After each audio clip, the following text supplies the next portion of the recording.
اور خبروں کی شروعات اہم خبر کے ساتھ۔ جاپان کے وزیر اعظم فومیو کشیدا نے بھی وزیر اعظم نریندر مودی کے ساتھ چوٹی کانفرنس کے دوران یوکرین بحران اور روس کی فوجی کارروائی کا معاملہ اٹھایا۔ جاپانی وزیر اعظم نے زور دیا کہ موجودہ بحران نے بین الاقوامی نظام کی بنیادوں کو ہلا کر رکھ دیا ہے، ایسے میں ہندوستان اور جاپان کو مل کر زیادہ مضبوطی سے کام کرنے کی ضرورت ہے۔ دونوں ممالک کے درمیان ہونے والی چوٹی کانفرنس میں جاپانی قیادت نے یوکرین جنگ کو روکنے کے لیے ہندوستان کے تعاون پر بھی زور دیا۔ یوکرین میں انسانی امداد فراہم کرنے کے لیے اکٹھے ہونے کی پیشکش بھی کی۔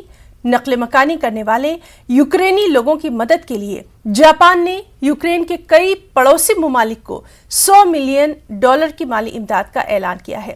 بھارتی سیکرٹری خارجہ ڈاکٹر ہرش وردھن شرنگلا، جنہوں نے دونوں ممالک کے درمیان بات چیت کے بعد میڈیا سے بات چیت کرتے ہوئے کہا کہ وزیر اعظم کشیدا اور مودی کے درمیان ہونے والی بات چیت میں یوکرین کا مسئلہ بھی نمایاں تھا۔ پی ایم مودی نے یوکرین کی صورتحال پر اپنی تشویش کا اظہار کیا۔